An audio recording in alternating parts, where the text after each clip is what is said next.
ये विश्व को भारत के दृढ़ संकल्प का संदेश देता हमारे लोकतंत्र का मंदिर है। जब भारत आगे बढ़ता है तो विश्व आगे बढ़ता है। संसद का ये नया भवन भारत के विकास से विश्व के विकास का भी आह्वान करेगा। आज इस ऐतिहासिक अवसर पर कुछ देर पहले संसद की इस नई इमारत में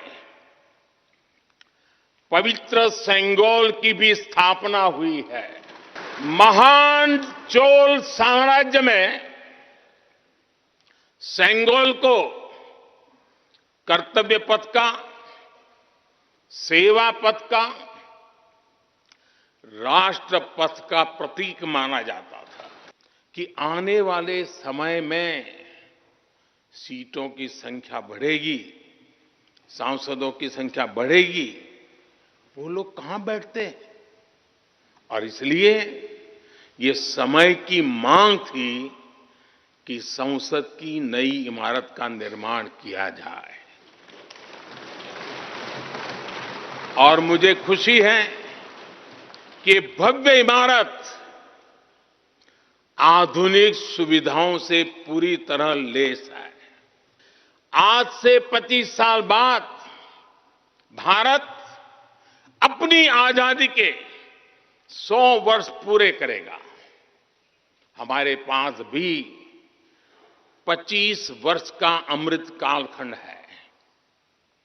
इन 25 वर्षों में हमें मिलकर भारत को विकसित राष्ट्र बनाना है।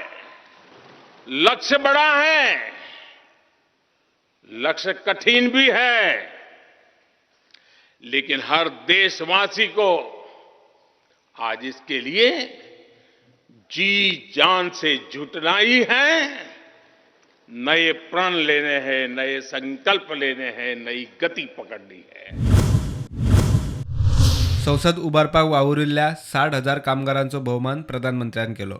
सुवाळ्यात खासा स्टॅम्पांचे विमोचन, 75 रुपयांच्या नाण्यांचे लोकार्पणही झाले। Bureau report, prudent.